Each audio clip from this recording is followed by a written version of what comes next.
Le nto mayibe ubomi bakho mayibe ngokaThixo. Impilo yakho mayibe ngokaThixo.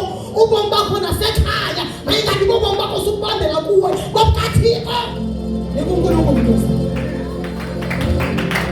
suba nento zakho.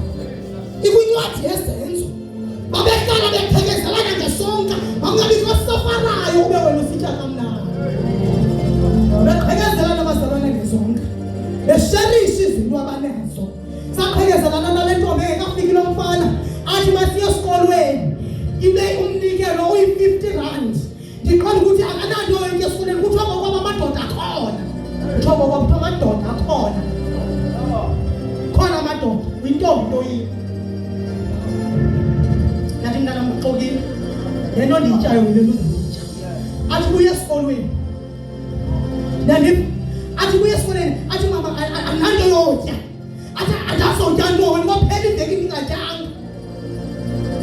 Ndithi R50 yakho yethu ikhona zakunika i-R25. Ndithatha i-R25. Suffering of Christ. Siyaqhekezelana. This is God. Ayonto yokudlala uThixo. Makangasafari usista wakho khona. Makangabi ngamaphaka. Aqhekeke amaphaka aqhekeke. Ukhona unamathanga. Suffering yakho is-suffering yakho. Inhlungu yakho inhlungu yakho. Babahlala beqhekezelana ngesonka. Babehlala bemxhela umnye ndizonimisa kwegama lithi unity. Ndinimisa nonke kwegama lithi bazalwane. Unity. Injani? Bade banesilogeni bathi injani? To one, injani? Ndoba khuliswe naye. Abohlukani uthe naye ke kufuneke ehambile. Wathi ndifuna abantu bakwethu ndathi ngoku uhlukene nawe. Bathe uhlukananga naye. Ngoba ngosebenza umsebenzi obizwe nguThixo ngexesha elifanelekileyo uzobabiza babe yi-part and parcel yalo msebenzi. Siqhekezelane ndimnike i-R25 ahambe othenga ukhule ngalento kuthiwa into le ndiphuza amandla. Emaziphuza amandla Movite ukwa ngamanzi khule ngayo. This is a teacher by profession one must. Tishalakazi. This is a teacher by profession. We are teacher. Teach umntana maths. Wamthatha from level 1 to level 7. This one is a teacher by profession. We are teacher. Uzumazi nakangakhoyo sometimes yamandisha. Anu emshasibeni. Bantu besithi ugqityiwe. Family sithi ugqityiwe kuphelile. Njengoba isithi kuphelile ngakuye. But kwafika abantu abanready abathi sizosava umbono. Qhekezelanani. Unity is a power. Sanokukhwaza nje unity. Ningamkhwazi nje. Share with each other. Ningahlenyani nizawugqibana. Ningathini bazalwane? Ningahlenyani nizakwenza njani? Nizawugqibana. Lizweni ngithetha. Ningahlenyani ubrother wakho mu-accepte ngendlela ayiyo. Usister wakho enkosini mu-accepte ngantoni? Ngendlela ayiyo. Ma enxaxa umthandazise. Ithi xelelanani iziphoso nithandazelana. Kuthiwa sinamandla isikhungo selungisa siyathini? Because ekugqibaneni, because ekugqenyaneni, kodwa isekuthini siyaseva icebo likaThixo. Sigadile bangathini bazalwane bangabambi qala. Bangathini bazalwane? Qala kubambe bani? Banika ngamandla. Khupha amandla mamela ke nathi into endiyithethe e-time. Ndiyithetha nakule endohlala ndiyithetha nandiyithetha kwase-True Faith. Ndisithi into ne-chance into emazalwane nantoni othe wayifumana nothe wayibamba nantoni nothe wayibamba ngesandla sakho ne-opportunity oyinikiweyo kuthiwa sebenza ngamandla akho onke ngoba akukho kwenza kwelabafilaphi yakho. Understand? So this is an opportunity ninikweni zochopha la. This is a chance abanye bangayifumenanga ukuba se offspring. Hallelujah. Kuba kuba yintoni? I-opportunity ne-chance nento eniyinikiweyo. Yenzani ngamandla enu onke. Xa ufuneka nikhonzile, khonza like never before. Xa ufuneka uworshipile, worshipa like never before. Xa ufuneka ushumayele, shumayela like never before. Xa ufuneka utshayelile suthi suthembiselana. Hayi, bayeke bathembiselana, suthembiselana. Qinile bathixo. Ama-opportunity abafikele bonke. Siyavana bazala abafikele bonke ama-opportunity. And ke ngolenda yama-opportunity ithi even i-race masele ibalekwa i-race ayiwinwa ngabanamandla nabanamendu. Hayi, i-race ayiwinwa ngabantu abanamandla nabantu yenzeka kuDavide mhla esonyulwa becimba ikumkani ngabantu abathe abanezoso, kanti le ntwana yolusa impahla yiking. Nini mabe? Kanti into le ntwana ayithini? Yiyo ikumkani yesizwe. So i-race ayiwinwa ngabantu abanezoso, kodwa i-race iwinwa ngabantu abaphezulu, abaqinisekileyo, abahleliyo, nabathi ngoba aba banezoso kunokwenzeka abanezoso bazohlala phansi. Kunekwenzeka aba banezoso bazawuyeka usindiswa ngomso. Lizophela ixesha labo. Iwinwa ngabantu abagxilileyo, abahamba kancane, abaslow, abantu abaqinisekileyo ngento abayifunayo, abantu abaqinisekileyo ngento abayenzayo, abantu abaqinisekileyo ngempilo yabo. Ngalo mazwi liphelile lapha. Ngalo mazwi yanga uThixo wozuko, uThixo wenceba anganisikelela nonke.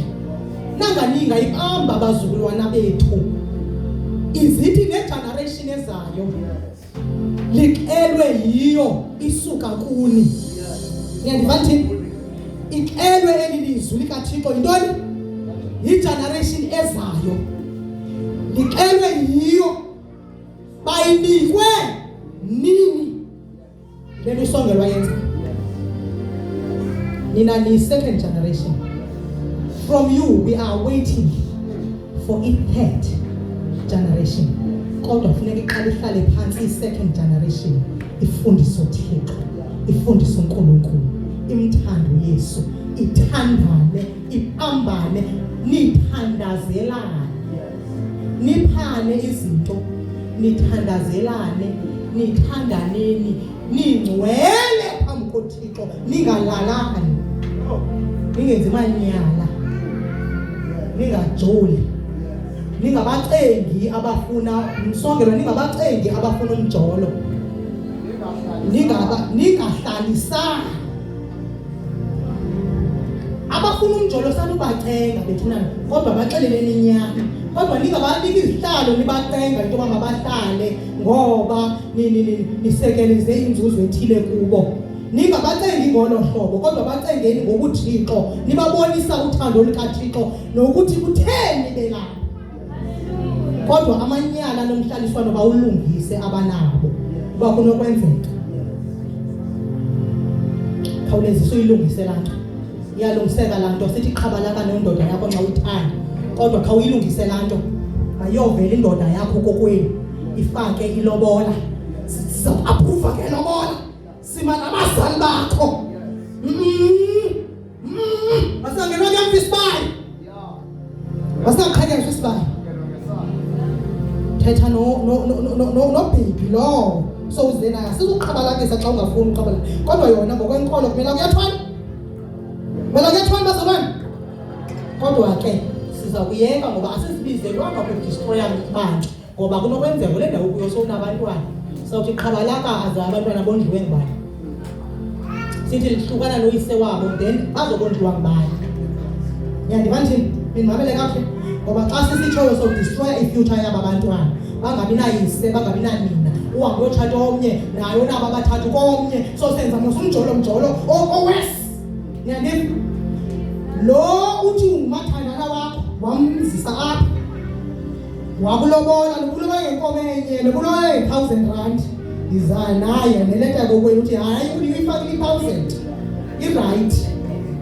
Thina sifuna umlomo suka kokwenu oneleto othi ifakiwe into siyamazi senzela ke ngokuthi ukuthi ngomso ukuthi ayisebo bathandana wakho so ubone ongcono sithi hamba phandle hamba phi abantu abenze izinto bangaphandle sithi nikuwe hamba phi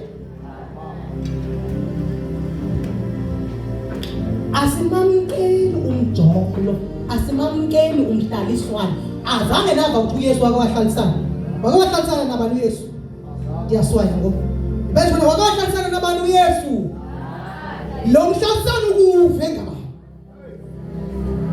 nanimamen andiyabethe kandithi ilungisa ntoni lungisa ukuhlala futhi qoshela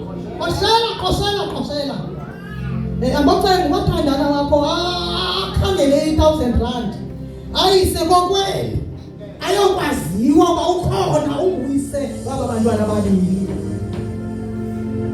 ubuye ke uzeneleta esuka kokwenu uyini umfundisi nathi leta isuka akazubuza umfundisi singaphi inkomo azingeni indawo ezinkomeni wogqiba kwakho immediately ke ngokwenu uma nasothi sikubiza akufanele beke bafike lapha enkonzweni kini sabize enye intombi abantu banomfana ukukolovit sabize enye intombi umama ubani for iminyaka kanti benze ukukolovit babo bobabili pha abuya ingaziwa ifamily baza nayo bathi hayi singumama ubani notata bani yaqhabalaka sekuyiminyaka nathi sothuka akafika ifamily asizangafika lo mfana asimazi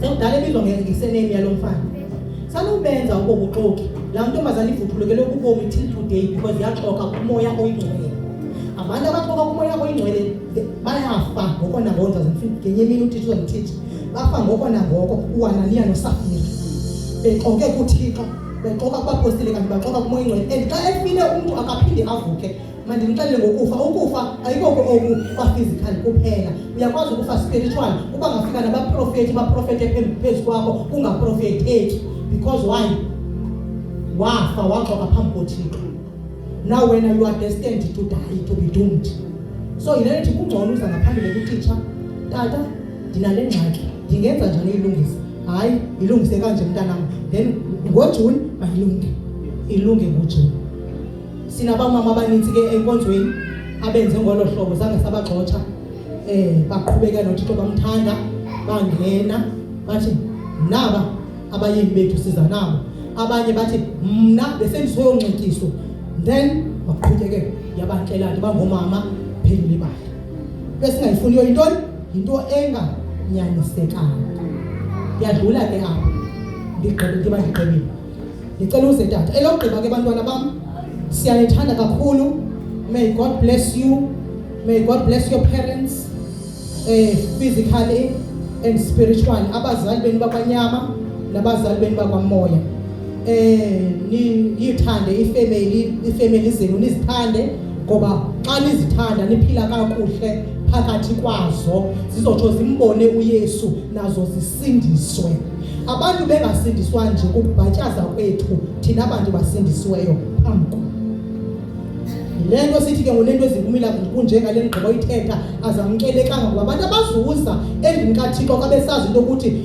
wena awuzange ulungise zange kulunge kuwe uzothi selapha ubuzwa ngumama ubani lo athi umeza wakho hayi andizulunga ukuhlala kweliphandle ngoba abantu beliphandle abahlambulukanga sibizelwe ebungcweleni mamela ke phaya e-end time sine-pillars njengalapha nine-pillars mandicele ezaza phaya nizokongeza kwezaphi kwezalapha ezaphayana ngulove which is uthanda umakhelwane wakho uthanda umuntu ofikayo nithandane nonke njengoba senditshilo nisherishe nitye into kunye 2 ngufaith uba nofaith uba nokholo kuThixo umthande uYesu ukholelwe kwilizwi olixelelweyo 3 forgiveness okunyatheleyo uyamxolela uyazi ukuthi uphazamile wenze imistake asoze singanyathelani indlu kaThixo sizawukwazi unyathelana kodwa sixolelana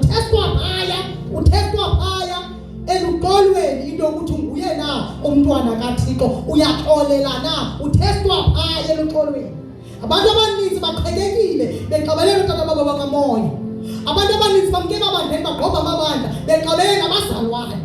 Uthethwa phaya uba ungumntwana kaThixo enuqole wenu. 4, holiness, ubungcwele, ngoba uThixo uhamba nathi masitheni bangcwelana xa singcwele. May God bless you. Amen. Nkosi kakhulu, mabalishayelele izandla kakhulu egameni likaJesu. God bless you. Alishayelele izandla, sibalekile izandawo azibekayo. Singahlaleni phansi ke ndizothi nje kancane. Ubani sifundelayo utyhile incwadi yamaRoma izaba chapter number 1. Biliyard ikhona umhlabelelo onyana yamathi alwa zelwa ngedlu hola holwangi sipi sana alwa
khona.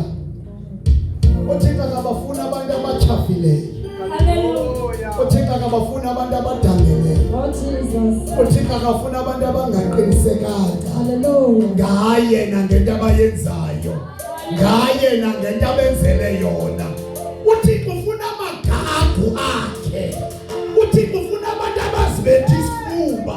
Abantu aba very proud for what God has done for them. For what God has done in their lives. uNkulunkulu ufuna abantu abanentshisakalo. Abantu abathi asibonanga uThixo ofana noThixo. Asibonanga uSimakade ofana noThixo esihamba naye. Asibonanga ngoba akekho omnye njengaye. Oh, shout to hallelujah, Christ of God. Oh, shout to hallelujah. Oh, shout to hallelujah. Oh, shout to glory. Shout glory. Shout fire. In the name of Jesus. Shout fire. Hallelujah. Ningahlala phansi. Oh Jesus. Uthixo ufuna abantu abagcwele umlilo. Make ngiqale ngale ndawo.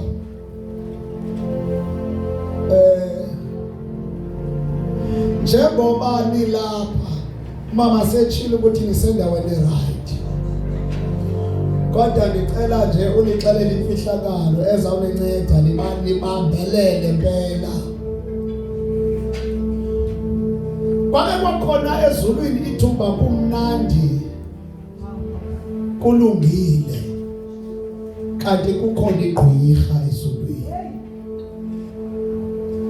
Eligqwirha kanti nguSathane. Ela limaza abaninzi labakhupha. Abanye babo ngaba kuthiwa bahla onyana bakaThixo. Babuya bazolala nentombi zabantu emhlabeni. Kwazaleka isizwe ekuthiwa sesama-giant iNephilims. Ezo zakhukuliswa xa zigwetywa nguThixo ngexesha likaNogumbe. Ndifuna ukuthi kuwe njengoba ulapha ungarelax. Ungacingi bafamba konke kuphelele. That's why uThixo ufuna abantu abanentshisakalo. Ufuna abantu abaphuma izithuba for yena. Ufuna abantu aba-eager to learn. Ufuna abantu aba-willing to change. Akafuni abantu abaphakathi nendawo. Ngoba once ube phakathi nendawo liza kukhala igqwirha elisezulwini. Cela uphile. Yakukhala mntanam igqwirha elalisezulwini. Lakhwana ithedi yonke yasezulwini.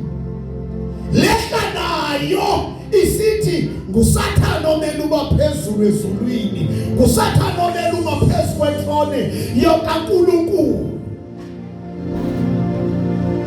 Bagwetheka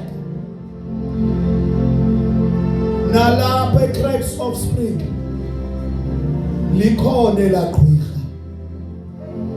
Xa usiza uzawubetha ixesha lozokhonza liqale lihlebeze enhlizweni yakho lihlala kwakho. Lihambe nawe xa unenkani uthi uzongena apha lithi ayikho lento yenziwayo. Lithenjana selaqhwirha. Lihamba nawe usendlini, lihambe nawe usendleleni, lihambe nawe sowulapha. You don't belong here. You belong somewhere. Ayikho lonke lento yenziwayo. You are better off somewhere. This is not what you were created for. Kutshela gqwirha. Silibonile abaninzi libalimazile kanye njengendlela elalimaza ngayo ingelosi. Nasi ke into mnenza mnika yona. uzobambe nje lamazwi mabili namathathu kasifundele kwincwadi yeRomans chapter number 1 Doqala sangena kuyo nje Romans chapter number 1 usiyafunda from verse 9 Siyalifumana ke bangcwele ilizwi lethu libhaliwe kwincwadi yabaseRoma. Yeah. Isahluko siyaqala. Sifunda thina ukuqala kuverse 9. Jonga ke mntana ngicela noma ungafunda uhleli phansi. Awuzoba neso. Hlala mntana. Nini nqaba amahayigqili kaloku insuku. Hlala. Funda yakhe. Verse 9. Kuba ulingqina lam uThixo endimkhonzayo ngomoya wam kwindaba ezilungileyo zonyana wakhe okokuba andiyeki ukunikhankanya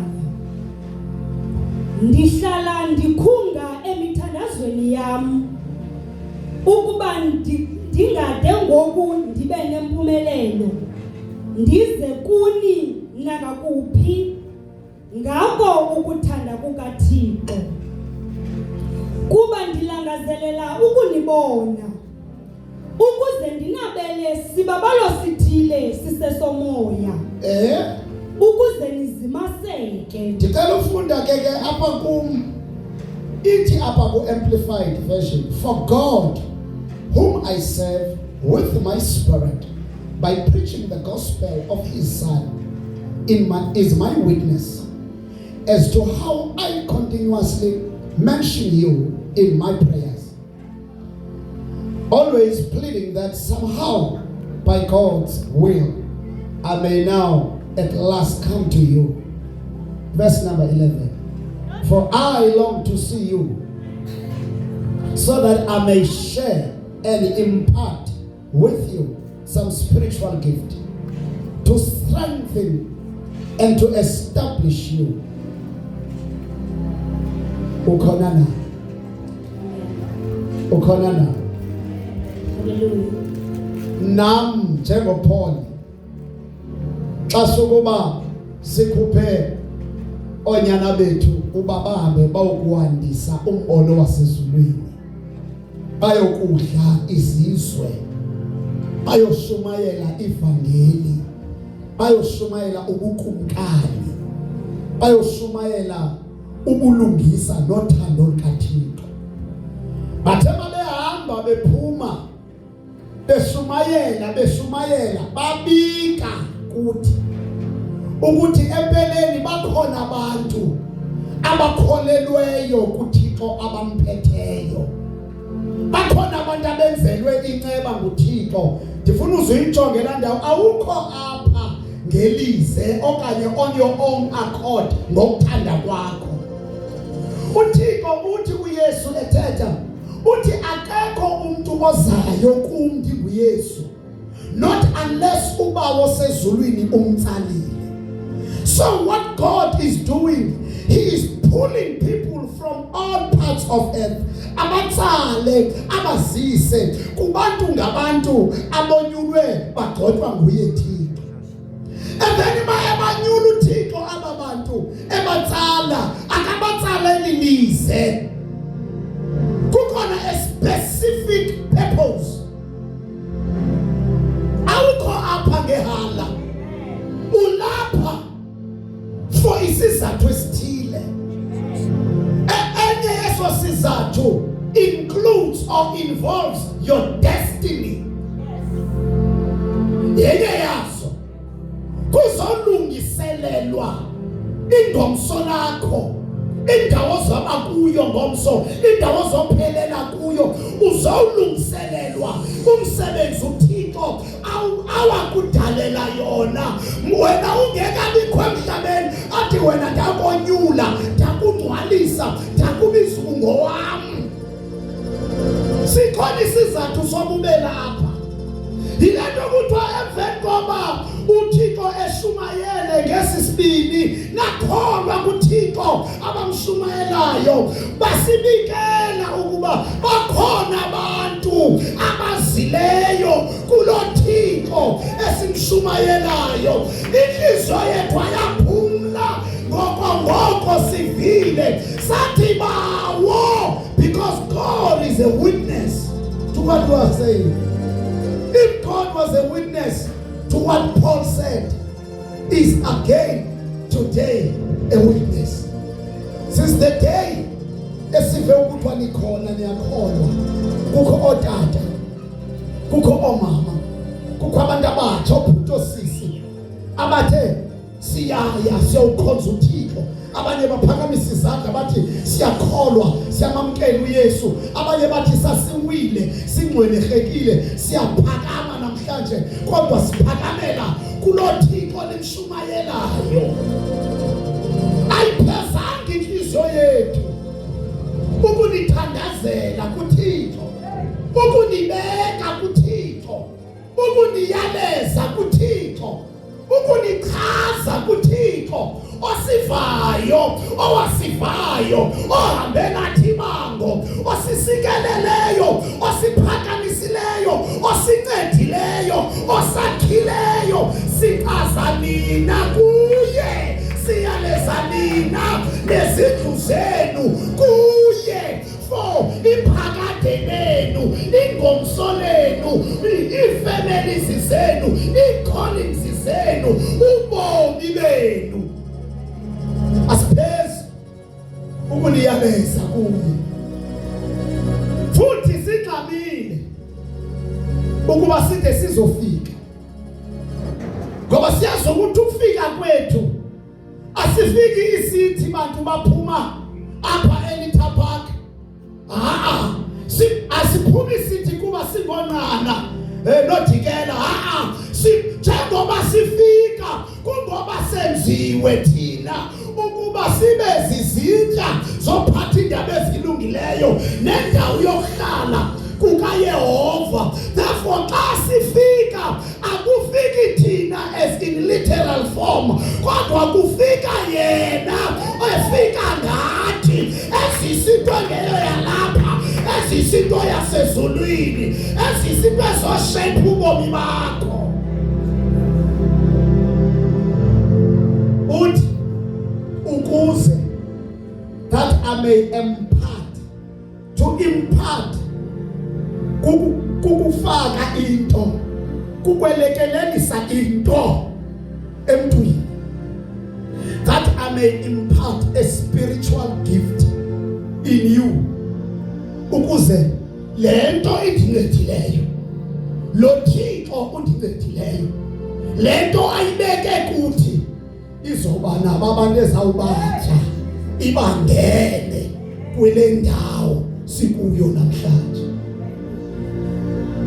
Asikwapha ngoba sithanda izinto, kodwa silapha kwi-business kabawo a very serious, e-involve ikamva lakho, ingomso lakho, noba kungephi indlela.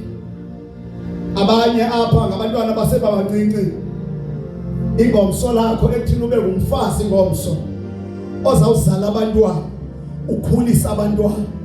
Ngumfazi ngomso ozaba ngumkhokeli webandla, ngumfazi ngomso ozaba ikhansila, ukhansilisha abantu imitshato. Uyindoda ngomso ongutata ekuhlaleni, ozaba ngutata ebantwaneni bakho, ozaba yi-defender and protector over your wife, ozaba yi-role model of the community, ozaba yi-president tomorrow. uThixo usizisele loo nto ngoba wanceda thina, wasibamba siphethe ingane, wasibamba sigcwele amankazana, wasibamba sigcwele ukungakholwa, wasibamba ngevangeli awayeyibeke emntwini. Usibamba kwakhe wasishayipha, esishayphela aba baze kuwe, ngoku washayipha bona ukuze lenti kubo izoba nakuwe. Sizahamba sonke na ulapho uThixo uze that we may impart, siyelekelise lento kuni, nimkenini gift yasezulwini ukuze inenze strong. Lento kuthiwa thethani amplified ithi that ye may be made strong and be established To be established. Ithetha into ethi to be made, to be fixed permanently. Is to be taken out of idea kodwa ube reality, and to be taken out of ukuwevarisha wokhiwe ube khona ugcile. Umama uthethe ngeopportunity, lithuba intoba uThixo eze apha unika ithuba wena ukuba akokhe akusikelele akuphakamise akwenze umuntu ebe ukumenza wona kwasephakathi, that he may be made strong, he may be strengthened.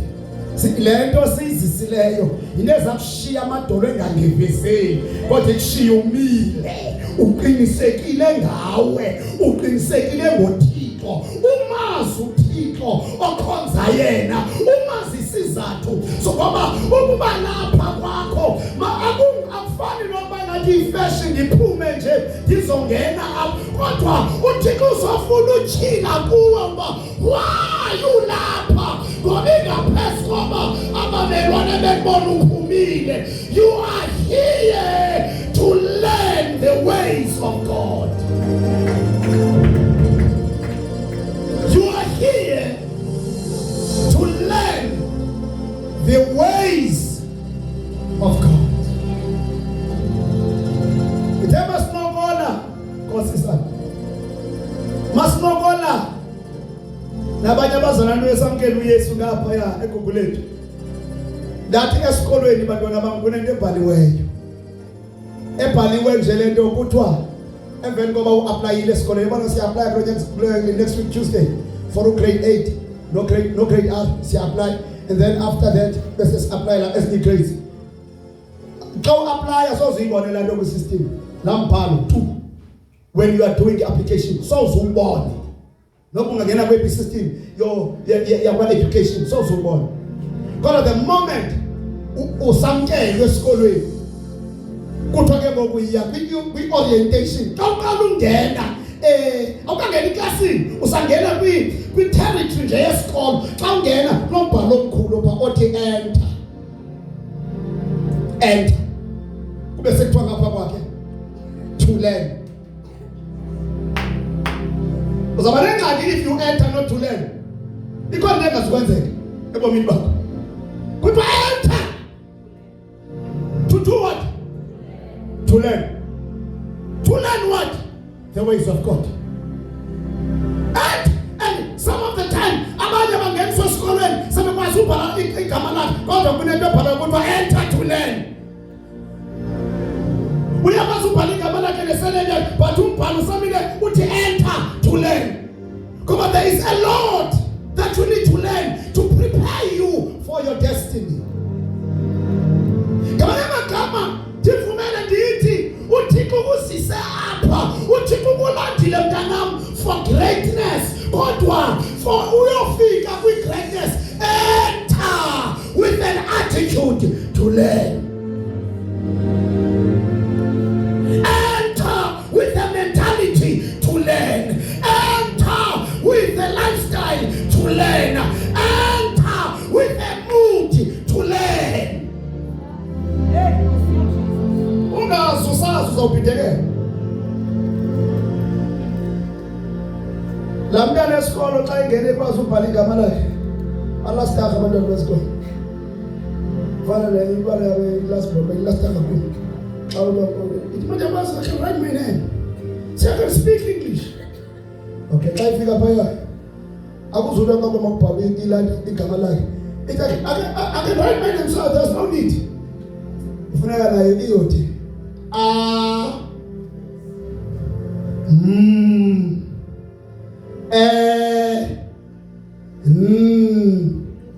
amen. Uyakwazi ukubhala but ufake attitude to what? Ayibona into engenanto la nto into weak but angenwa iattitude yolena abe sefundiswa izibalo akazazi, abesefundiswa physics akayazi, abesefundiswa yonke nje into efundiswa uthe ukuthi thina akayazi. Now because kwakhiwe attitude yokulena, wayi-adopta i-attitude yokulena, therefore it's not a problem and challenge kuye to learn. Therefore after ulena uyakwazi ugrow. As you are growing, you are becoming ready. As you are becoming ready, kukhona umbhalo obhalwayo pha kuthiwa and leave. Akaqali afakwe u-end engaqalanga u-enter to learn. Kuthiwa end, leave, to serve. Ingakebulu, when people want to go and serve without having entered and having learned.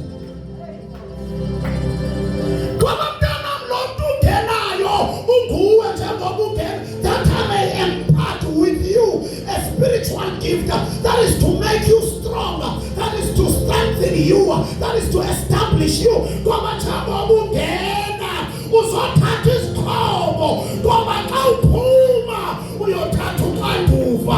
Xa uphuma uzawujongwa kuwe, uzawuthatha i-decisions.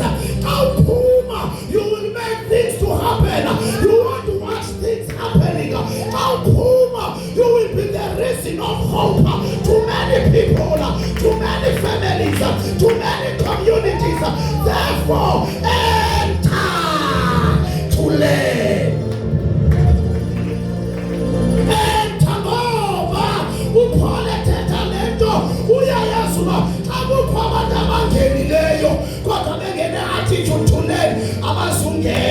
Spiritual gift as a man strong.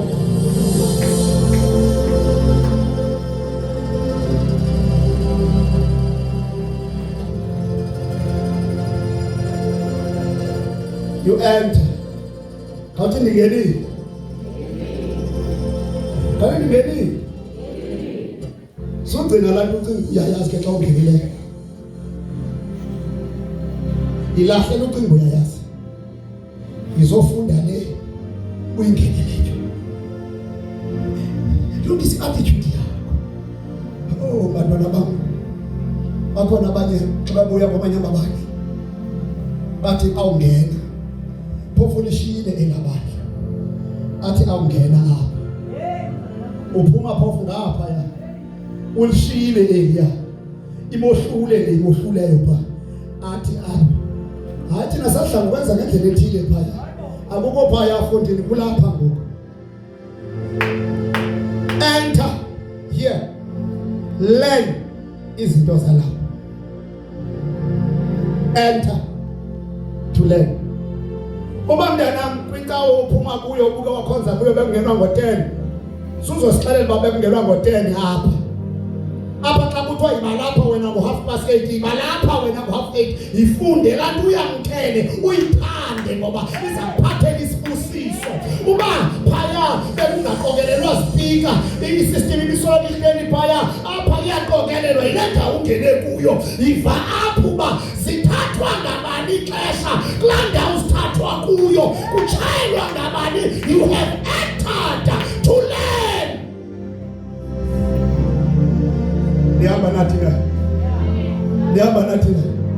That I may impart with you a spiritual gift that is to make you strong and to establish you.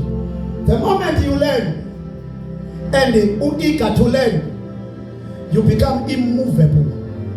Awukwazi ukushukumiswa, awukwazi ukususwa, awususeki ngoba uzimisele kufundeni. Enter. Ulindwazi izizwe. Enter. And while entered, learn. Ngoba ulindwazi izizwe, ulindwazi communities. Awufuna uphuma half-baked, awufuna uphuma ungekho machoda.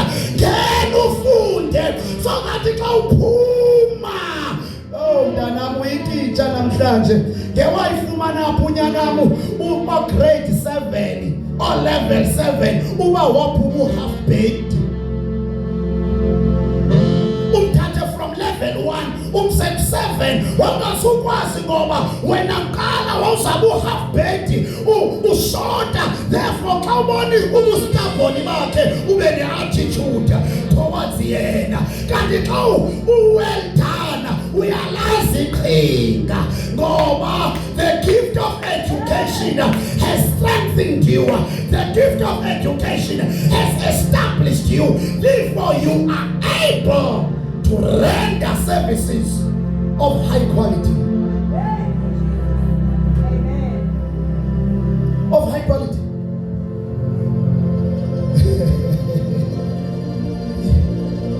Ningeni kaniti nani bodada singeni nani bomba kaniti singeni ningenele ndoni thina singamadoda singabona abafazi umakoti awungena ngoba une-ideas umakoti ne-ideas weke wenda wagxothwa emzini mhlengena apha emathileni akobojwarha phaa ukwanqana apha and kwanqana sithathanga mntu esimaze etshatile sithatha intombi esithatha phaa emathileni ngoba kuyanyanzeleka yawuba lapho ilibala nge-experience yojwarha ingasixeleli kahle xa ifika ithi heyi nithi mandithini manqana thathuleyo uthi jonga masithatha amadoda ithathwa inkwenkwe phaya ine-ideas zobunkwenkwe nezobudoda iyava phaa ngotshomi bayo uba kwenziwa le nale yawufika phaya esuthwini iba maka ngoba kuba ibimaka ibethwa ngempama ibe maka unokwendela ungaziqheli kakubi utheni uzusazi kuyanyanzeleka ilula and ngathi ndiyangena thulani jonga mntanam naphaa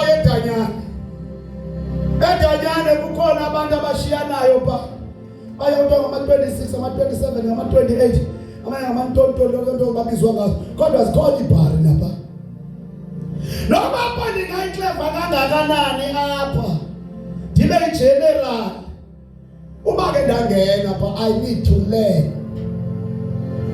When I enter I need to enter to learn.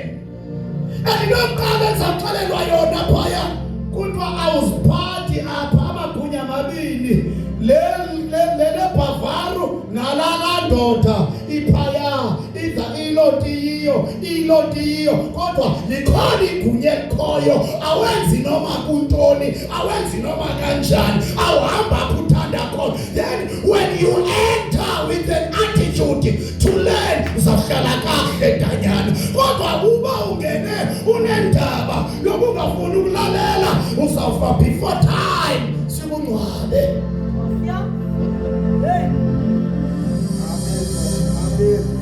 Masebe taxi industry ufika pha uyangena kwi-taxi industry unemali ufika le ine-taxi ezimbili wena xa ufika ungena kodwa ke wena eyakho iroute yile suka apho ubheke eChesterfield nobheka apha eMfuleni nguNobhuqa olinojongayo yero le bhari le mali itaxi zayo zonke zihamba etawuni zihambe elando ngapha eMilnerton Century City ngayicala la koma Wynberg Claremont icala lemali manje mina kodwa ngizobhadala i10,000 efana naye ngempela nyanga yesisikweliti salete kuthiwa wawuphi ngosasisini enter here to learn. You learn mntana then xa ungenile nalapha eChrist Offspring libala ngayo yonke into. You are here to learn. Namhlanje qala ukufundisa mani afuna incwadi yazenzo uThixo nibizele kwi-great destiny but abantu abaninzi balicima i-destiny labo nge-attitude yongafuna ulenza. Kuba ibaluleke njani as a statement sithi enter to learn sibaluleke ngoba at some point you will have to go and serve, and when you are serving you need people who will enter and learn from you. uba ingxaki apha eChrist Offspring, ngoba nawe uzafumana abantu abayingxaki ebomini bakho.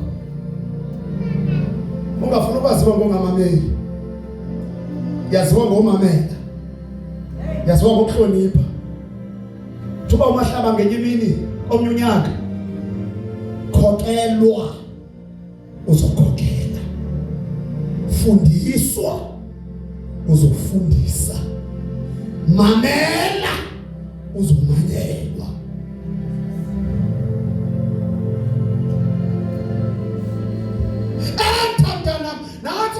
Main message here, enter to learn. God, the spiritual gift is here to impart, to be imparted into your life. But it will be of no value, of no good use. It will be lapisipo, ubasingeniswe kuwe kanti nengxaki wena ngeattitude. Ababantu by gift to you. As a church, God has given you a gift. Mama, abantu abafani bazalwane. Kesi zakuthatha lenzulu. Yabona umuntu ake wanikwa umbono uze kuye noThixo wakhe akafani nawe lo muntu. Endakalingani nawe. Nani? Ngoba wayenze umhlobo uMoses ezalwa noAaroni, ezalwa noMiriam, esibelekweni esinye kutatomnye. Kanti abafani ngoba uMoses ubizwe nguThixo, uAaroni wabizwa nguThixo to uMoses. Nihamba nathi na? Ngoku ikhwele likaThixo nempumelelo kaAaroni ikuMoses ibekwe nguThixo.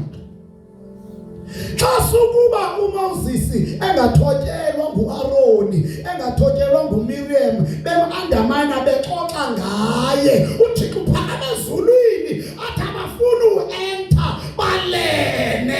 Ewe bangenile kodwa baleni, ahle uThixo enolaka azodefenda his anointed and called one. Athi nenza ngabomi ungamlaleli uMoses, nenza ngabomi uxoxa ngaye, nihlebe ngaye, nenza ngabomi banimfanise nani kuba elele sibelekweni esinye kunye nani na. Kuthiwa bengekaphenduli uvutha umsindo kaYehova abashiye. Xa bashiya ubashiya uMiriam egcwele iqheke. Nangu uAaroni unevesi apha, unikwe iwonga nguThixo through uMoses. Unezinto ezinkulu azenzileyo kodwa ingxaki akakwazi uthandazela udadewabo aphume eqheqeni. That is the weight yabagqotywa bakaThixo. Kuyanyanzeleka uMoses aye kuyiwe kuye nguAaroni ndawonye noMiriam beyomcela uba sithandaze. Ingabe uThixo usukile ezulwini? Akasukanga ukhona usepha ezulwini. Xa unabantu abavayo kunabanye ngcono, into ebangela abave ngcono ngoba ubathumile. Abanye bona bafumene lento through lona. Cela ungixelela nonke nilapha, yonke into enizayifumana niyifumana kuThixo through these two. Uthethwe bona nguThixo. Imeko yakho noma kuthiwa ulimele kangakanani, awuqondi kangakanani, uwiki kangakanani, uThixo the fact ukuthathile wathi enter through those doors zaseChrist Offspring. Ungoba une-ability, uqobo alibekile phezu kwabantu to help you, to guide you, to take you to your destiny. Nikhona nathi sisifundo sokuqala ebukumkanini submission. We pause submission, we pause in calling, we pause submission, we pause in destiny, we pause submission, we pause in blessing. Masenze lo mzekelo wa submission. Onokuqala wena uthe before you become, you do what? Kona no sifomu uzibaleni. You believe. You become. You believe, you belong. You behave. Close sama zonke zanto zoyi4. To believe, to behave, to become, and to belong. It takes submission.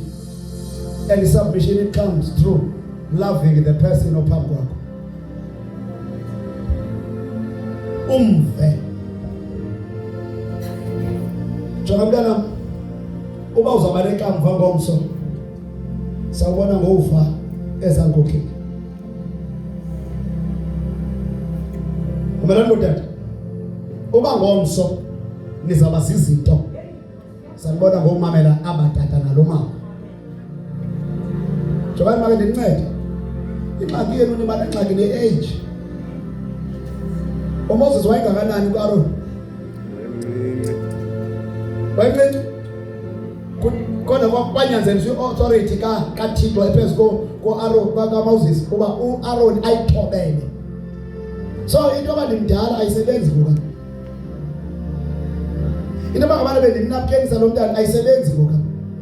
Yingqondo yemvelo le. So ingqondo yemvelo sibeke ecaleni sikhangela u-enter to learn.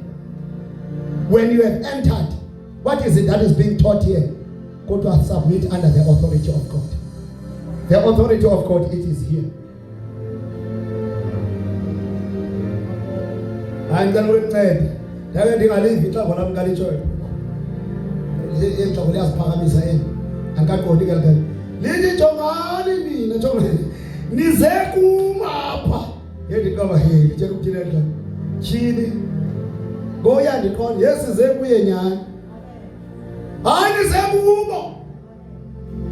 Mabavuye ngani ngoba bangabagqotywa bakaThixo for nina.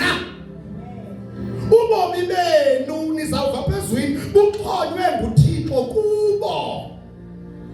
Impumelelo yenu uThixo uyibeke, i-breakthrough yenu uyibeke kubo. Uthambisa bona.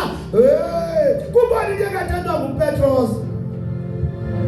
Incwadi yasenzo 10 verse 34 xa ufika 38 uthi kuba uThixo wamthambisa umuntu uYesu ngamandla nangomoya oyingcwele owezegqibile izwe lonke ephilise ekhulula bonke abaxinzelwe ngumtyholi ngoba uThixo ebenaye. So nabanini bengakholelwa kuYesu odenwe nguThixo ebengakhululeki. Uze kubo wena bahloniphe, bathande, bathandazele, baxhase ngoba bane spiritual gift that is to make you strong and secured, to make you established. Bana yilapha kubo. Sorry, funda ke mntana ngofunde. Uzafunda indawo ehlekisayo. Ngafunda indawo ehlekisayo phambi kwezenzo. Saka liphuma ngabantu xa enkonzweni. Ngizanixola ngicela ufundisa abantu sondifundisa. Cela ke ngifundise. Kwa chapter 9 mntanami. Ufunde from verse 1. Uhle nayo ikona indawo phela ngifuna uninceda nje ngayo. Kodwa enter to learn. Siyafunda ke kwincwadi yezenzo chapter 9. Yeah. Siqalisa ufunda kuverse 1. Yeah. Ke kaloku uSawule esabafuthela ngentsontela nembulalo abafundi benkosi waya kumbingeleli omkhulu wacela kuye iincwadi zokuya eDamasko ezindlwini zesikhungu ukuze athi ethe wafumana abathile balendlela amadoda kwanabafazi abazise bekhonxiwe eYerusalem. Indoda efunde kakhulu ke leya ehlonitshwayo sisizwe sokuzalwa kwayo ngenxa yemfundo nokwazi kwayo inkcubeko yesizwe sayo. Le ndoda inkcubeko yobuzwe bayo yayiphethe in and out. Ihlonitshwa ngenxa yalonto, iqhatywe lesandla. Yagqitha yokwenza itheology. Yaqhwatywa nezandla ukuze ikwazi uviwe bukumkani xa ifikayo. Iproduce incwadi zayo ithi ndicela ukwenza lento ebantwini abathi bayakholwa kuYesu. Ndicela ukwenza lento ebantwini abathi kunoYesu, kunentontoni, kune-salvation. Ngoku njengoba iyile pha yazinikwe zonto zonke, isendleleni ke ngoku ibheke eJerusalem iyobopha. Yile ndoda yayikhona ngela xesha kwakubulawa uStefano ngamatye. Yayikhona iyiyo egcine impahla zababulali.